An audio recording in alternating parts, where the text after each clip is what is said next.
വാഴയ്ക്ക് പ്രധാന ഇടവിള തണ്ണിമത്തനാണ്.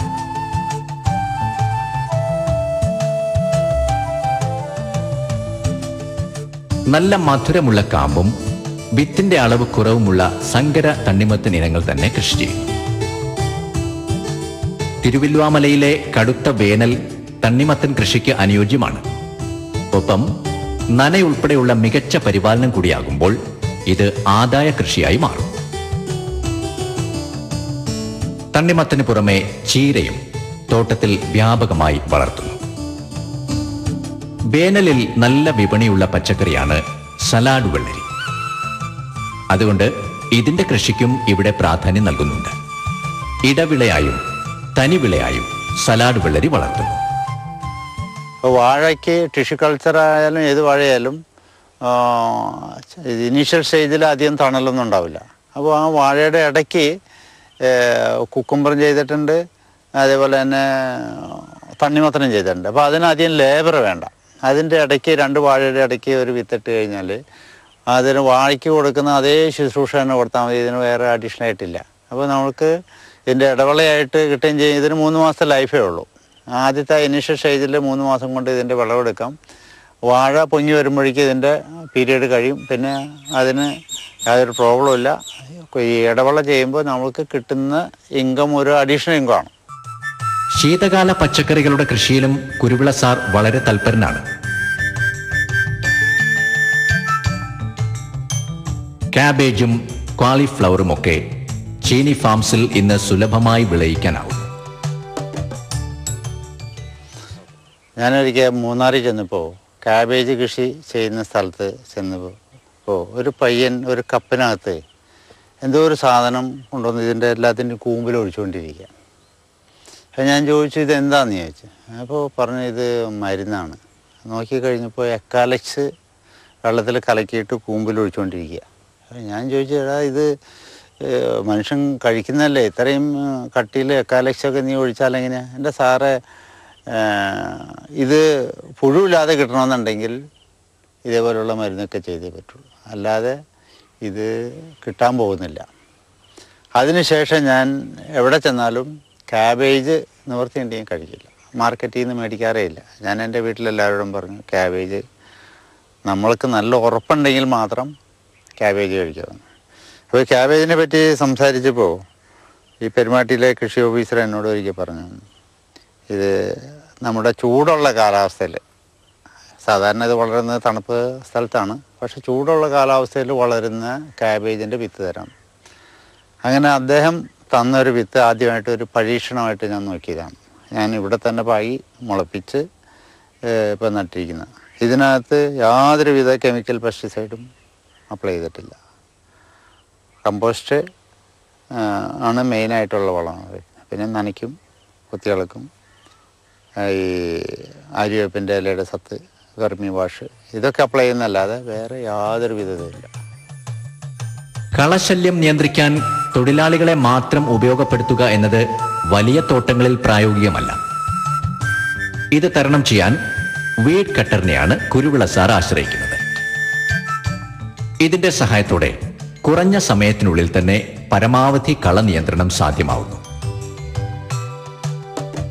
വിളകൾക്ക് കൂടുതലും ജൈവ വളങ്ങളാണ് നൽകുന്നത്. കന്നുകാലി വളർത്തലും ഉള്ളതിനാൽ ചാണകവും മറ്റും ഫാമിൽ യഥേഷ്ടം ലഭ്യമാണ്.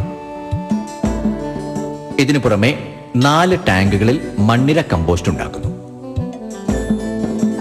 ഇതിന്റെ സത്തും കൃഷിക്ക് ഉപയോഗപ്പെടുത്തുന്നുണ്ട്. വിളകളുടെ വളർച്ച ഉത്തേജിപ്പിക്കാൻ മികച്ച വളക്കൂട്ടുകളും കുരുവിള സാർ ഉണ്ടാക്കും. എന്നെ സംബന്ധിച്ചിടത്തോളം കഴിയുന്നത്ര 100% അല്ല, കഴിയുന്നത്ര ഓർഗാനിക് ആയിട്ട് കൊണ്ടുപോകുക എന്നുള്ളതാണ് എൻ്റെ ഒരു ലക്ഷ്യം തന്നെ. അപ്പോൾ അതിന് വേണ്ടിയിട്ട് ഇപ്പോൾ ഞാൻ സ്വന്തം ആവശ്യത്തിന് കുറേ പച്ചക്കറി കൃഷിയൊക്കെ ചെയ്യുന്നുണ്ട്. അതിനൊന്നും കെമിക്കലൊന്നും ഉപയോഗിക്കുന്നില്ല.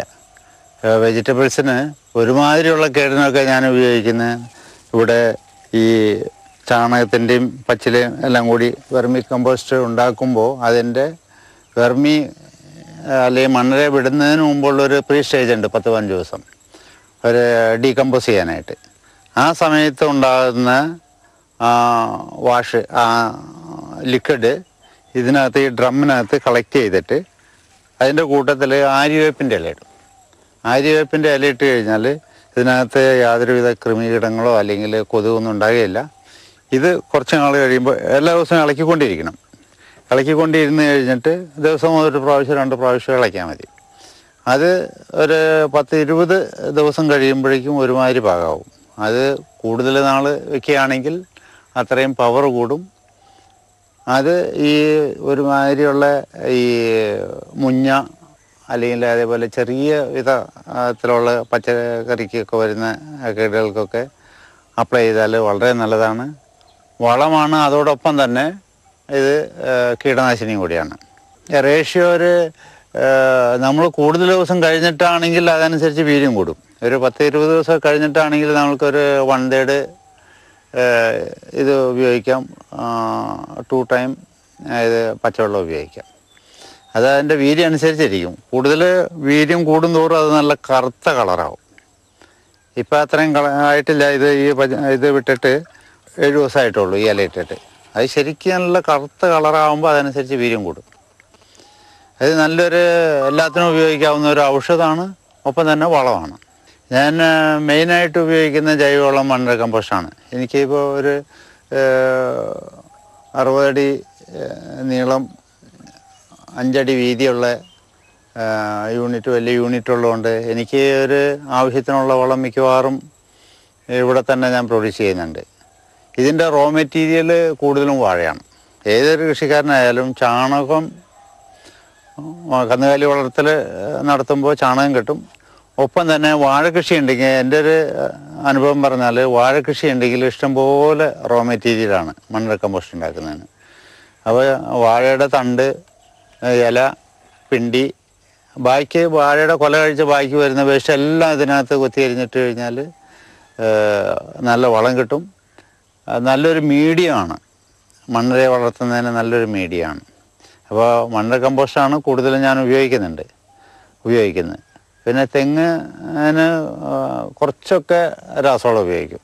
കാരണം അതിൻ്റെ പൊട്ടാഷ് NPK കിട്ടാനായിട്ട് മണ്ണിര കമ്പോസ്റ്റ് കൊണ്ട് മുഴുവനും മതിയാവില്ല. അതുകൊണ്ട് NPK വളങ്ങൾ കുറച്ചൊക്കെ ഉപയോഗിക്കാറുണ്ട്.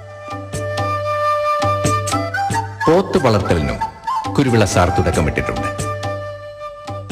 തമിഴ്നാട്ടിൽ നിന്നും വാങ്ങിയതാണ് ഈ പോത്തുകൾ. ഭാരതപ്പുഴ ഫാമിന് സമീപത്തുകൂടി ഒഴുകുന്നതിനാൽ പോത്തുകൾക്ക് ചൂടകറ്റാൻ സാഹചര്യവുമുണ്ട്. പോത്തുകളെ പകൽ മേയ്ച്ച് നടന്ന് തീറ്റുന്നു. വെയിൽ കടുക്കുന്നതോടെ തെങ്ങിൻ തോപ്പിലേക്ക് കൊണ്ടുവരും. 2 വയസ്സാകുന്നതോടെ ഈ പോത്തുകൾ 180 കിലോഗ്രാമോളം ഭാരം വയ്ക്കും. 14,000 രൂപ വരെയാണ് ഇവയ്ക്ക് ലഭിക്കുന്ന വില. 20 ആടുകളുള്ളതിൽ മലബാറിയും ജമുന പാരിയുമുണ്ട്. ചൂട് അധികമേൽക്കാത്ത രീതിയിലുള്ള ഉയർന്ന കൂടുകളിലാണ് ഇവയെ വളർത്തുക. ഗോതമ്പ് തവിട്, കപ്പലണ്ടി പിണ്ണാക്ക്, കൃഷിത്തോട്ടത്തിൽ നിന്ന് ലഭിക്കുന്ന കിളിയും മറ്റും കൊത്തിയ വാഴയ്ക്കായ വേവിച്ചത്, വാഴത്തട എന്നിവയൊക്കെ തീറ്റയായി നൽകും. കന്നുകാലികൾക്ക് പുറമെ കോഴികളും താറാവുകളും വാത്തുകളുമൊക്കെ ചീനി ഫാമിലെ അന്തരീക്ഷം ജീവസുറ്റതാക്കി മാറ്റും. ഞാൻ ജനിച്ചു വളർന്നത് തന്നെ ഒരു കർഷക കുടുംബത്തിലാണ്. എൻ്റെ ഫാദറും മദറും ഞങ്ങളുടെ കാരണവന്മാരായിട്ട് കൃഷിക്കാരാണ്. അന്നേ എനിക്ക് ഇൻട്രസ്റ്റഡ് ആണ്. കുഞ്ഞിലേ മുതൽ അറിയാം. കുറേയൊക്കെ പഠിച്ചുകൊണ്ട് നടക്കുമ്പോഴും കൃഷിയിലൊക്കെ എന്തെങ്കിലുമൊക്കെ ചെയ്യും. അമ്മയെ സഹായിക്കും, അല്ലെങ്കിൽ അപ്പനെ സഹായിക്കും. പിന്നെ ഗവൺമെൻറ് ജോലിയിലൊക്കെ കയറി. ഞാൻ ഡിപ്പാർട്ട്മെൻറ്റിൽ നഴ്സായിരുന്നു. പിന്നെ ഇപ്പോൾ പെൻഷനായി. ഇപ്പോൾ ഡിപ്പാർട്ട്മെൻറ്റിൽ ഉള്ളപ്പോഴാണെങ്കിലും വീട്ടിലുള്ള കൃഷികളിലൊക്കെ ഇൻട്രസ്റ്റഡ് ആയിരുന്നു. പിന്നെ ഇപ്പോൾ റിട്ടയർ ചെയ്തിട്ട് 11 കൊല്ലം കഴിഞ്ഞു. റിട്ടയർ ചെയ്ത് കഴിഞ്ഞപ്പോൾ ഫുൾ ടൈം കൃഷിയിലേക്ക് വന്നു. പിന്നെ 1-2 സ്ഥലങ്ങളിൽ മാറി മാറി ഇപ്പോൾ ഇവിടെ 5 കൊല്ലമായി ഫുൾ ടൈം കൃഷിയിൽ തന്നെ. പിന്നെ ഒത്തിരി നേരം എനിക്ക് ഫീൽഡിലൊന്നും പോകാൻ നേരമില്ല. അടുക്കളയിൽ പണിയുണ്ടാവും. ഭക്ഷണം ഉണ്ടാക്കണമല്ലോ അവർക്കൊക്കെ. അതും ഇൻട്രസ്റ്റഡ് ആണ്. 100% സംതൃപ്തിയാണ്. വളരെ സന്തോഷമാണ്. ഇത് ഫുൾ ടൈം എൻഗേജ്ഡ് ആയിട്ടിരിക്കുന്നത് വളരെ സന്തോഷമുള്ള കാര്യമാണ്. ഇച്ചിരി നേരം വെറുതെ ഇരിക്കണതായിരിക്കും ഇഷ്ടമില്ലാത്തത്. അതിരാവിലെ ആരംഭിക്കുന്ന കുരുവിള സാറിന്റെ കാർഷിക സപര്യ സന്ധ്യയാവും വരെ നീളും. ഓരോ വിളയെയും ശ്രദ്ധിച്ചും പരിപാലനം ഉറപ്പുവരുത്തിയും കന്നുകാലികളെ പരിചരിച്ചുമൊക്കെ ഈ 70-കാരൻ യുവാവിന്റെ ചുറുചുറുക്കോടെ ഓരോ മണിക്കൂറും ഫാമിൽ ചെലവഴിക്കുന്നു. ചടുലമായ ഈ ജീവിതക്രമം രോഗങ്ങൾക്കെതിരെ ഒരു ഗ്യാരണ്ടി തന്നെയാണെന്നാണ് കുരുവിള സാർ ഉറച്ചു വിശ്വസിക്കുന്നത്. ജീവിത സായാഹ്നം വിശ്രമിക്കാനുള്ളതാണ് എന്ന പഴഞ്ചൻ വാദത്തിന് കഴമ്പില്ലാതാകുന്നു. ജീവിതത്തിന്റെ കർമ്മബഹുലമായ മറ്റൊരധ്യായം ഇവിടെ തുടങ്ങുകയാണ്.